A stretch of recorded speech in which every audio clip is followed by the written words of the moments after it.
Now I'm reviewing the sticks that I stuck into the edge of this swale. This is the swale. That's the swale mound. Basically all it is you scoop it out and you pile it up on the downhill side. So the purpose is to collect the rainwater instead of the rainwater just rolling off into the swamp here like it will do, because it's clay. The water's gonna stop here, and then because I planted the bird's foot trefoil on here, it loosened up that clay, and now when this is full of water, it soaks up in the mound, and then that mound holds water throughout any type of a dry period. And I stuck these branches in. These are branches of red osier dogwood. It's like cutting scion wood, except instead of grafting, you're just sticking the branch in the ground. It'll make it its own roots. And I made sure they all had leaves when they were stuck in here, because leaves produce a chemical that encourages root growth. So that's one. I'm expecting more than half to be dead because we had 5 weeks of drought right when I stuck them in the ground, but presumably there's enough moisture in here that we still got life, and there's one. There's two. There could be some that the branches died off, but the roots are still growing and they'll still sprout up one. So probably next year we'll be able to tell for sure.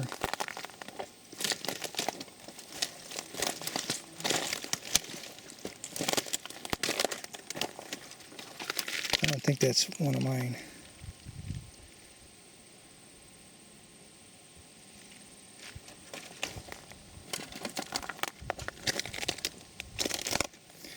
Here's the one that I stuck in. That's definitely mine, but it's limber. Maybe just something come and grazed it. There's 4. Oh, here's 5 right here. It's either hidden so well that I probably missed a few. So I got 8 that I seen that have leaves on them, and there's probably as many that look limber with no leaves. So just for cutting those twigs and sticking them in the ground, even if 5 survive, I'm gonna count that as a win, because I hardly had any effort in it, and the twigs were free.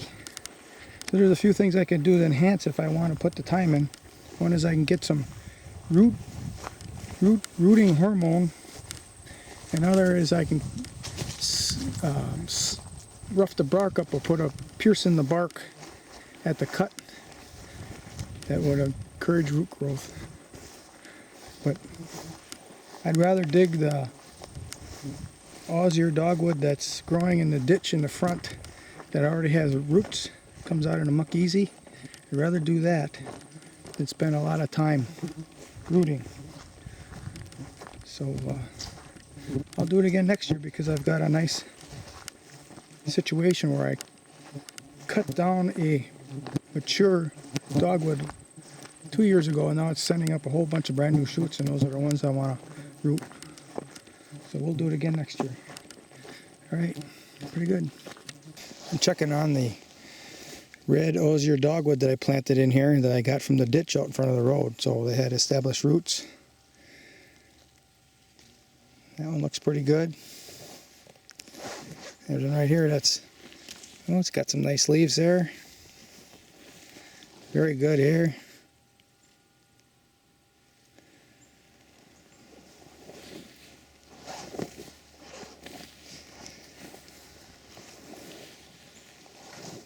There's one down here right at my ground level. Probably should come through here with the machine and make a path.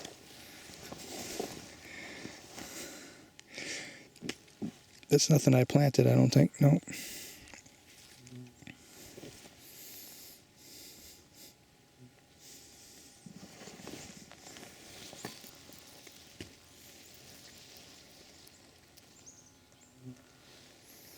There's a lot of little trees coming up in here too.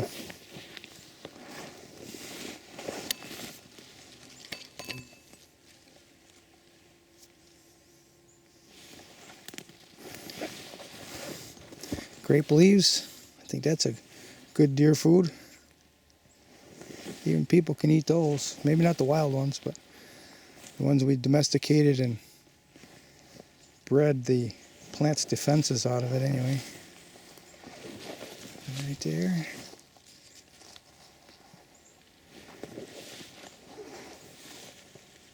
So they're getting a chance to get established with all these grasses and forbs growing in here, hiding them.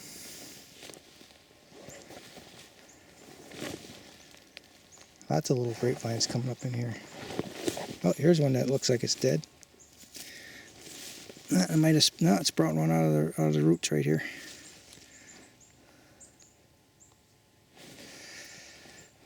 Here's one that's barely looks good, but it's been nipped.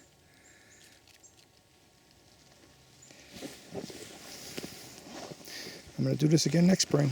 Just keep piling it on. Whatever doesn't make it,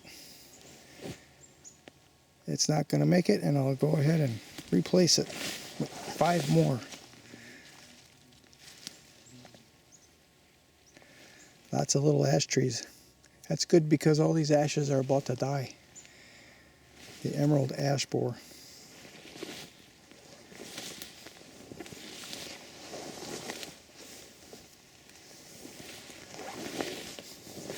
There's a deer path right there that I made, and looks like they're using it a little bit.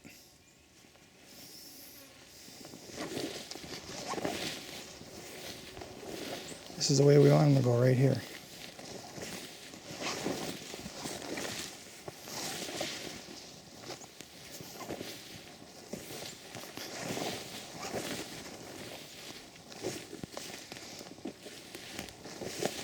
Now we're coming into the shot. I'm putting up the tree stand right now.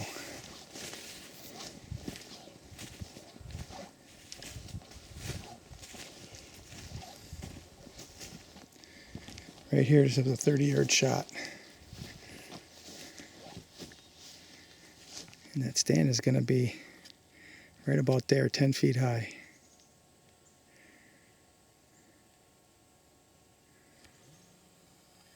I don't want to be high. Okay. Going back there, I got a pretty good idea. That's where I'm going to go 10 feet high right now. Find some of the dogwood. I planted it along this little berm. Actually, I dug this lower so that there'd be water in here. And I used that material to make a 100-foot long, 100-yard long hugelkultur. No, it's 100 foot. And I planted some red Osier dogwood in here. That one looks superb. Planted a lot of little ones, so I don't know if I'm going to find them. These are plants that came from the front ditch. Yeah, I don't know if I'm going to find them. Oh, here's one. There's a lot of food here for deer in the summer.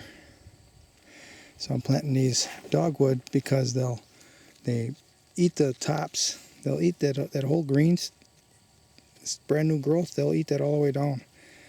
You can see what's been nipped right there already. Yeah, they'll eat this whole thing in the winter when there's no leaves on them anymore. Here's another one right here. That looks good. Just barely getting out of there. Getting well established, hiding in all these weeds. I'm already putting a tree stand up in that big cedar tree right there. So I can envision sitting here after the leaves have all fallen off the trees and deer are just walking along this little berm here, grazing on dogwood. There's a real nice one right there. And got some come out of the roots. That looks really nice.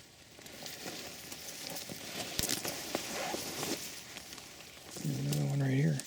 This one was a bigger one. You can see got a nice big stem on it. Oh, it's even produced a few berries. So that's another thing about the dogwood. It's going to produce berries for the grouse. There's a real nice one right there. It looks really nice.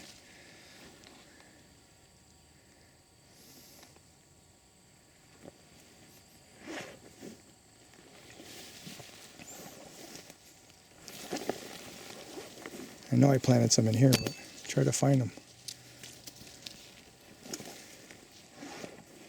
Came up to, I think this is the last one right here.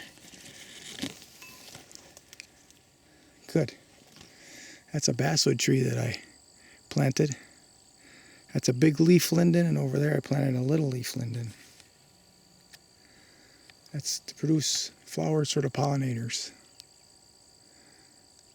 And I do have a bear-proof apiary I built here. I've had bees here before.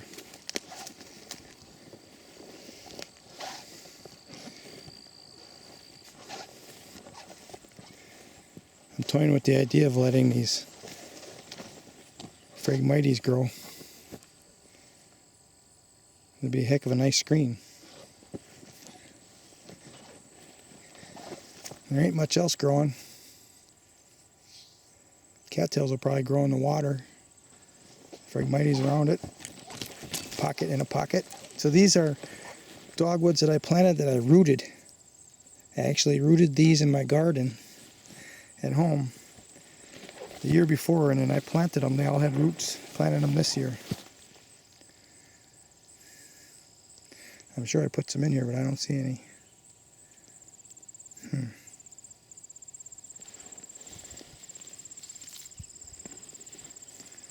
This is a honey locust I planted here years ago. It's just barely growing. It's getting bigger every year, so maybe.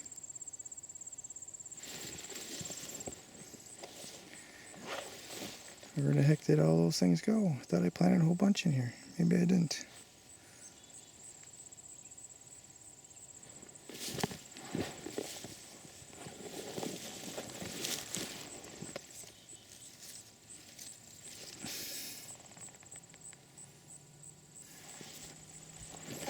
I see one now. Here's one right here. Barely growing.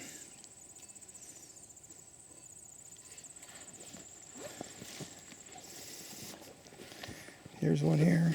It's not too bad. Not the worst. Looks like there's one root system underneath that rock, and it comes out here too.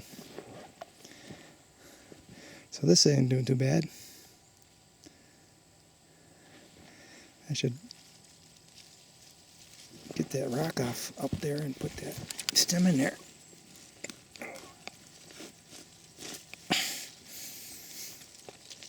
It'll root.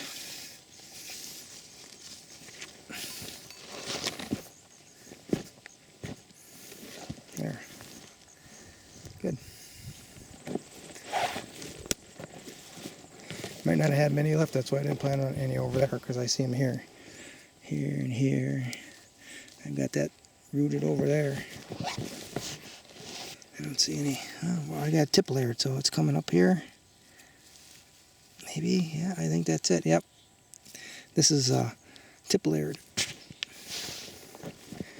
Here's one that looks like it's died. Oh, it's got one little leaf coming here, and I think this is part of it too.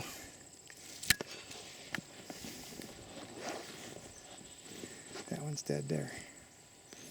All in all, not too bad. You got a lot of fawn traffic here.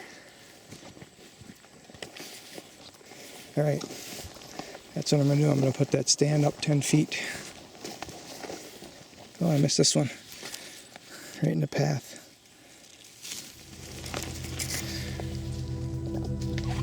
So right where that strap is, where I'm going to put the stand. Right there. On that side of the tree. I got to cut a few more limbs yet.